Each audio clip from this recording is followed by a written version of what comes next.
Donc remplacement de l'embrayage volant moteur et butée d'embrayage sur C4 Picasso 2 litres HDI 138 chevaux, boîte PBM6.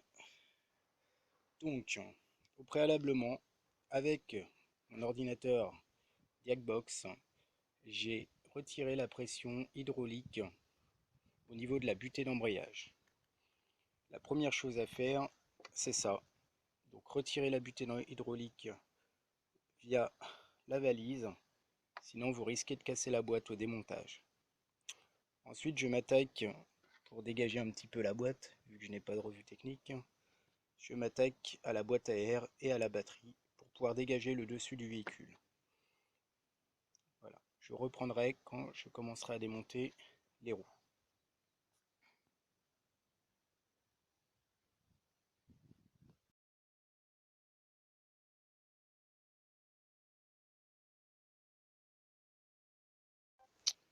Voilà, je continue à démonter la boîte PMP, BPMP 6.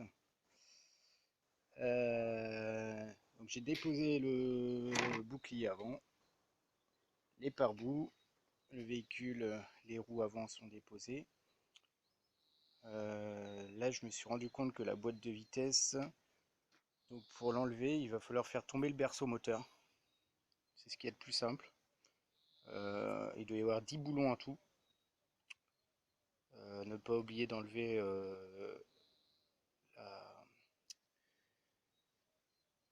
niveau de la direction. Donc il y a 2 boulons en dessous. Et puis ça devrait se faire tout seul. Donc les 2 demi-trains avant, je les dépose aussi, histoire d'avoir de la place et puis que ça embête pas. Je dégage les cardans. Et après je fais tomber le berceau moteur. Et ensuite il n'y aura plus qu'à dégager la boîte. Donc sachant que sur le berceau moteur, il y a un support moteur qui est pris dessus, donc il va falloir l'enlever aussi. Voilà, on peut aller en dessous voir si vous voulez. Voilà, là, je constate qu'il y a un peu d'huile au niveau de la boîte. Vous avez le support moteur. Vous avez les écrous, les boulons enlevés, toute la boulonnerie. Et ça va, il y a une patte qui vient jusqu'ici. La boulonnerie ici, ici, et vous avez un boulon à l'intérieur. Voilà. Donc tout ça il faudra l'enlever. Sûrement enlever aussi le tuyau d'air turbo pour faire de la place, pour pouvoir accéder facilement au boulon de boîte. Et ça devrait se faire tout seul. Il va falloir mettre un cric sous le moteur et basculer ça tranquillement. Ça devrait être pas mal. Voilà.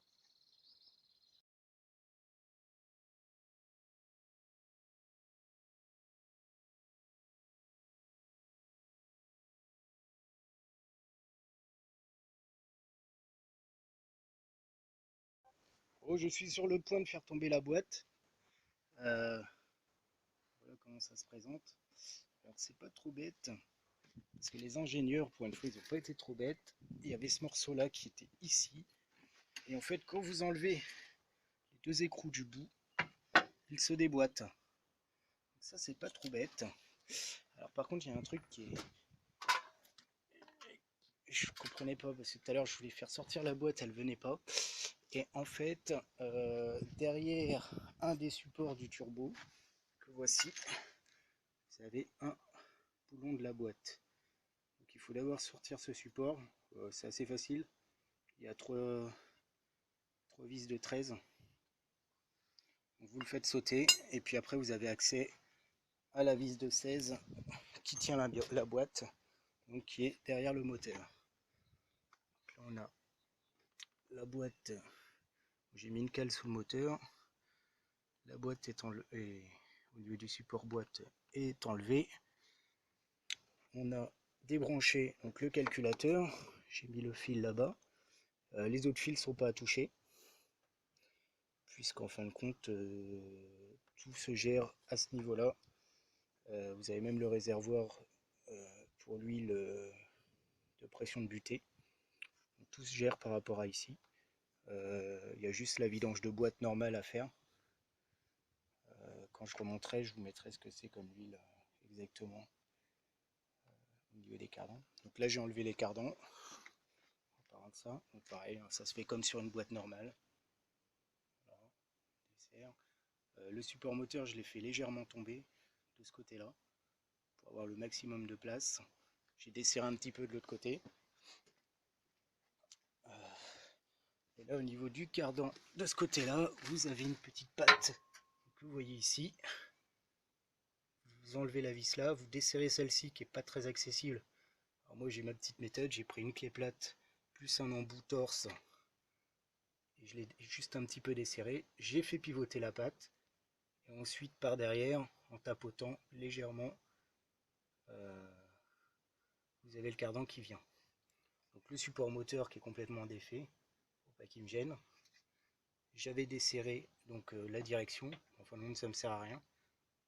Elle est peut-être un peu, ouais, elle s'est un petit peu décalée, donc je dis que ça me sert à rien, mais en fin de compte je vois qu'il y a un écart, donc ça me sert pas à rien. Ça évite que ça lui tire dessus.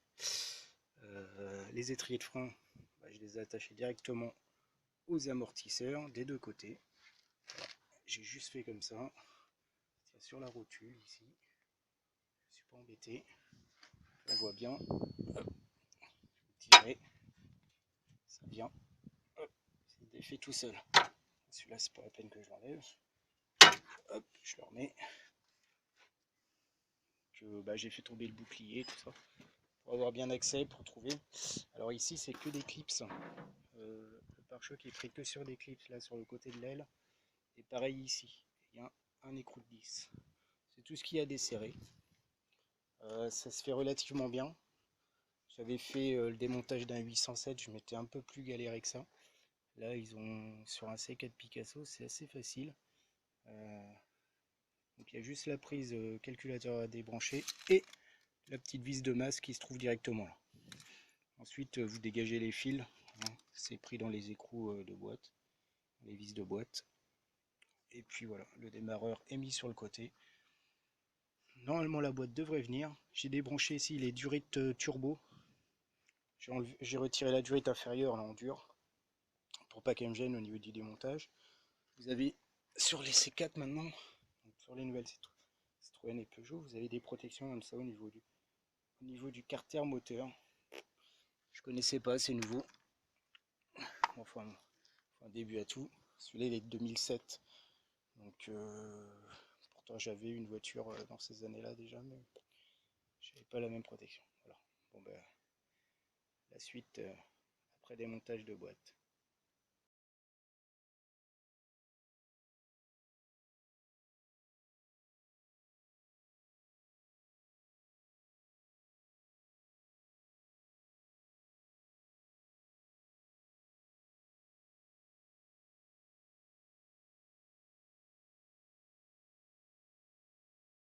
Donc voilà, la boîte est déposée. Alors là, on peut constater ici, en fait, c'est un mélange de graisse et de limaille de fer. Vous en avez qui colle ici. Vous voyez l'état de l'embrayage. Il a commencé à être usiné un petit peu. Donc, il est vraiment mort. Hein. Vraiment, vraiment mort. Vous voyez les ressorts qui commencent à vouloir sortir de là-dedans. Il était temps. Il était temps de démonter tout ça. Donc voilà. Donc la boîte a pas eu de mal à sortir. Hein. C'est vraiment... on peut constater qu'elle a rien, elle n'est pas abîmée en fait. La boîte en elle-même n'est pas abîmée. Donc bah, il faut un bon petit coup de nettoyage. Et puis je remplace donc la butée d'embrayage, le volant moteur et l'embrayage. Et après bah, c'est reparti quoi. Mais bon là, il y a un peu de taf. Voilà. Bon, je vais commander les pièces parce que j'ai pas fait. Donc, voilà, je viens de remplacer la butée d'embrayage. Alors rien de bien sorcier. J'ai mis un petit coup de nettoyage dans la boîte avant de démonter l'ancienne pour pas qu'il y ait de saloperie à mettre. Ensuite, à ce niveau-là, on défait la petite vis là pour dégager le tuyau. Ici, vous avez une goupille à faire sauter, vous tirez le tuyau, clac, il est bien. Ici avec un tournevis plat, vous levez la petite languette, vous enlevez la prise. Une fois que les 3 vis sont enlevées, vous tirez doucement. Voilà. Vous faites un petit coup de nettoyage derrière parce que c'est un peu sale. Et vous remettez l'ancienne. Donc faites de sorte à ce que tout soit mis correctement. Puisque derrière vous avez une espèce de petit joint spi. Vous voyez, qui prend la forme. Voilà. Les deux butées l'une devant l'autre. Quand même une sacrée différence. Donc la partie boîte est prête à être montée. Maintenant il faut que je fasse l'embrayage et le volant moteur.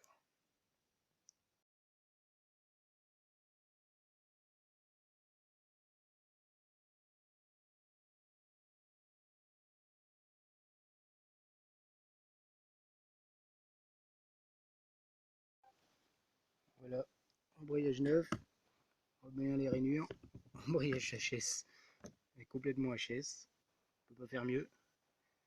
Enfin si on peut. Donc là bah, pareil c'est complètement destroy. Là il y a un morceau qui était dans le volant moteur.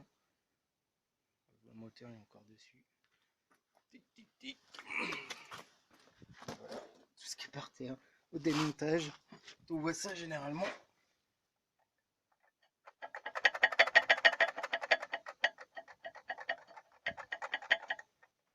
Bon bah il n'y a plus qu'à démonter hein.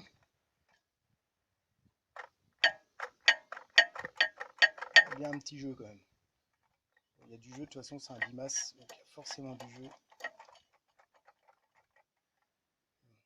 Il avait déjà été remplacé par un Luc. On a la marque Luc. Il a déjà été changé une fois. J'ai l'impression que j'ai racheté les mêmes pièces. Donc c'est impeccable. Voilà. Donc pour pouvoir desserrer, j'ai utilisé, pour pas que le volant moteur tourne, mon outil bloc volant moteur. Alors ça vous le trouvez sur eBay à moins de 5 €. J'ai commencé à desserrer ces vis là. Normalement elles viennent à la main. Voilà. Voilà.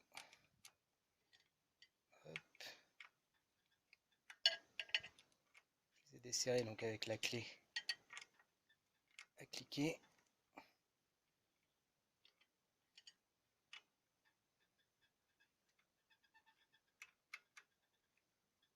Qui est un peu plus dur que les autres. J'ai dû un peu moins desserrer.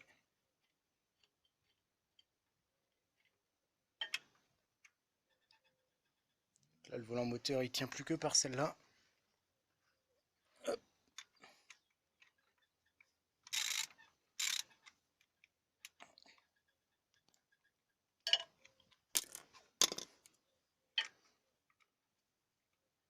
Voilà. Donc là il tient plus, j'ai plus qu'à enlever mon outil et je tire le volant moteur. Voilà ce que ça donne, le volant moteur retiré. Vous avez le petit guide là. Donc en fait au remontage vous pouvez même pas vous tromper. Parce qu'on doit le retrouver, hop, vous voyez, sur le volant moteur.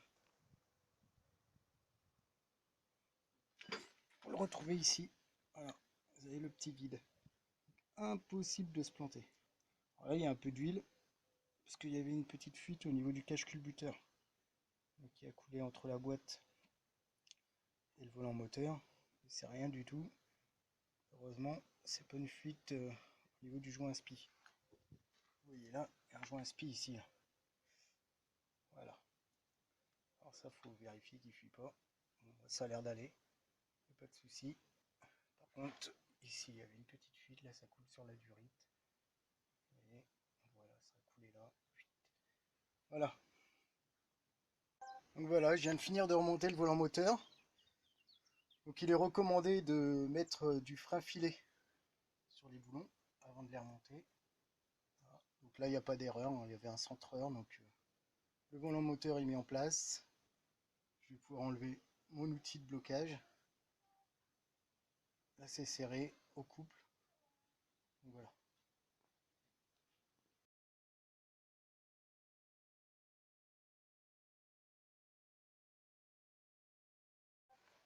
Voilà, l'embrayage est mis en place. J'ai fabriqué un centreur avec deux douilles, une douille de 11, une douille de 14, que j'ai elle-même centrée. J'ai mis une vis comme ça. Et voilà. Hop.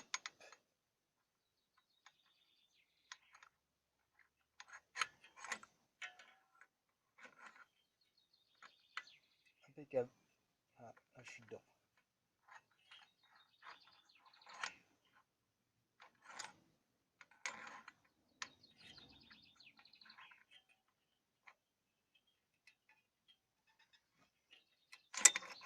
On peut pas faire mieux. Centré, j'ai centré. On peut le voir.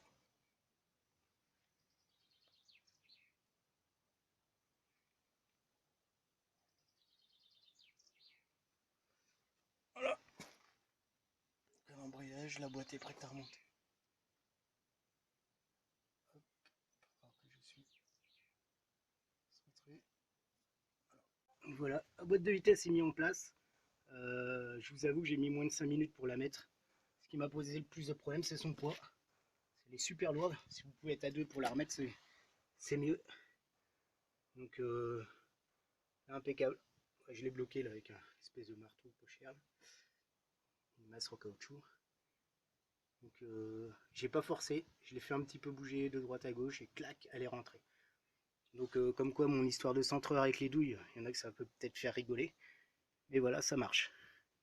Allez, je continue à remonter tout ça. Enfin, voilà, les cardans sont remis. Tac, tout est remonté. Ce côté-là, pareil, étrier, cardan. Hop, je suis en train de faire le plein d'huile. Donc de l'huile qui est préconisée 75-80 en total. Voilà, ces bidons-là. Il en va 1,8 litres à 2 litres. Donc là, j'ai mis 1,8. Normalement, c'est bon. Après, il faut faire le pont. Hop là. Donc, j'ai fait les branchements de la boîte. J'ai rebranché donc cette prise là. J'ai remis la masse là-bas. J'ai resserré tous mes tuyaux. Donc là, normalement, le véhicule peut démarrer.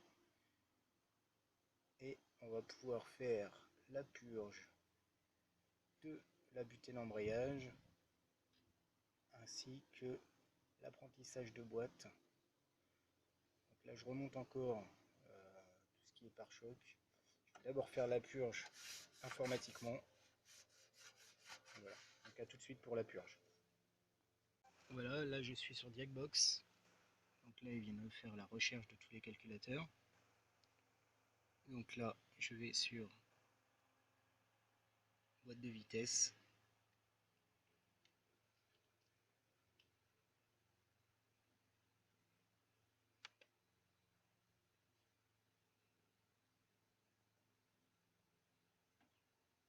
Je valide.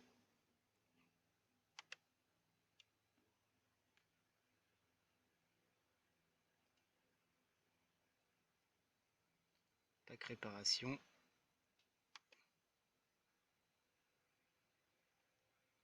Pièce de rechange.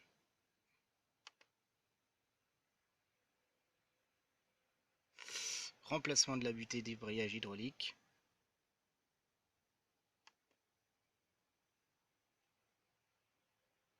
Alors, mise hors pression, ça je l'ai fait avant de démonter. Remplacement de la butée d'embrayage, ça y est. Mise en pression du circuit hydraulique et purge. Et purge du circuit hydraulique. Et apprentissage de boîte pour la suite. Donc, je valide. Lecture de compteur. Mise hors pression. Mise en pression du circuit hydraulique. Hop. Donc là, j'ai cliqué. Ces services de diagnostic permettent la mise en pression du circuit hydraulique. Le véhicule doit être dans la configuration suivante. Avant de lancer la commande de mise en pression circuit, véhicule et moteur à l'arrêt, contact mis. Donc ça on est bon. Clac. Action en cours. Action terminée. Donc là la pression est mise. OK. Ensuite, purge du circuit hydraulique.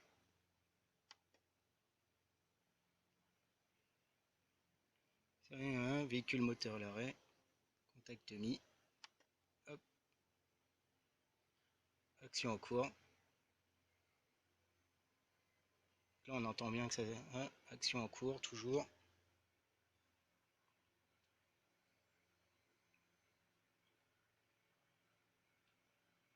Voilà. Donc là, elle est en train de se purger. Action terminée. Donc là, le véhicule, la commande hydraulique est purgée. Normalement, le véhicule est bon. On peut faire fonctionner. Alors après, apprentissage de la boîte. Alors, comment on fait pour l'apprentissage de boîte? Cette étape permet l'apprentissage de boîte. Après validation de l'outil, à procéder aux opérations suivantes. Effacement de l'auto-apprentissage, apprentissage de la grille de boîte, apprentissage du point de léchage, apprentissage de l'embrayage. On valide. Cette étape permet l'effacement auto-apprentissage. Ce véhicule doit être en configuration suivante. Contact mis, véhicule arrêté. Donc là on est bon. Effacement des auto-apprentissages terminé. Valide.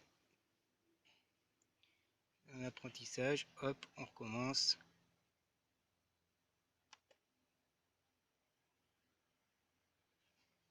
Action en cours. Donc là, il y a le passage de vitesse qui s'effectue, là on peut voir.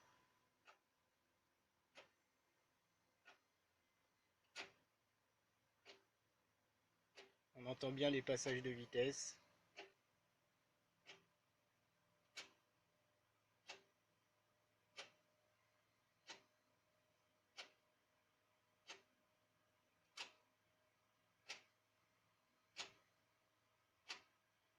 C'est incroyable, c'est excellent. J'espère que ça va bien fonctionner. Donc là, hop, couper le contact et valider. Hop, je coupe le contact, je valide. Veuillez patienter 60 secondes. Donc là, on me fait patienter. Voyons si c'est aussi simple que ça de changer une boîte là-dessus. Merci Citroën pour les 2500 €. Hein. Là je coupe, hein, il y a 45 secondes encore. Voilà, on m'a demandé de remettre le contact et de valider. Et voilà, il y a marqué l'apprentissage de la grille de boîte de vitesse est terminé.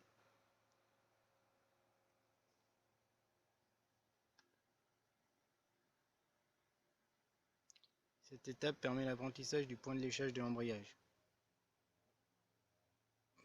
Lancer l'apprentissage du point de léchage de l'embrayage, moteur froid, contact mis, véhicule à l'arrêt et moteur tournant. Donc là je vais remettre le débitmètre parce que je ne l'ai pas rebranché.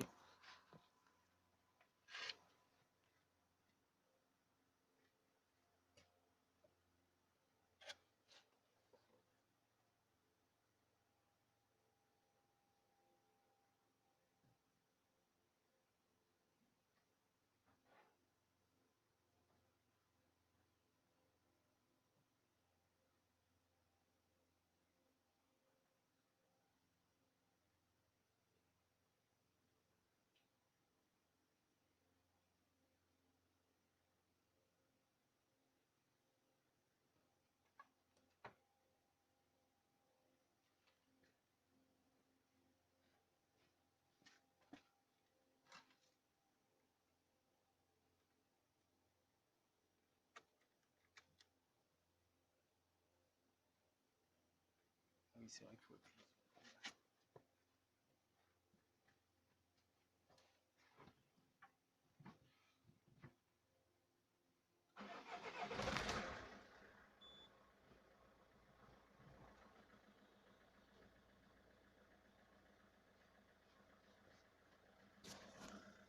Donc voilà. Donc là j'ai démarré, je valide. Action en cours. Apprentissage du point de léchage de l'embrayage. On entend.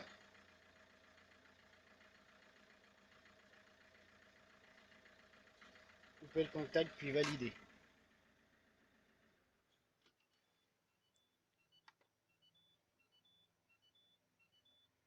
Bon, ben, on repatiente, j'éteins. Voilà, on m'a encore demandé de mettre le contact et vous pouvez lire l'apprentissage du point de léchage est terminé. Donc on valide. Cette étape permet l'apprentissage des transmissibilités de l'embrayage. Attention, cette opération nécessite une zone de roulage dégagée. Suivante avant de lancer l'apprentissage. Oh.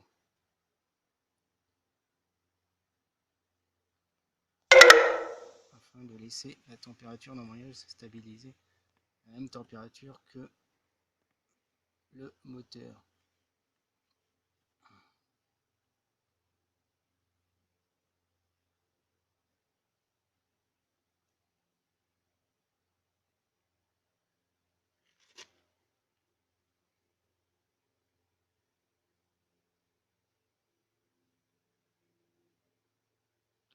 Alors,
bon bah là faut aller sur la route.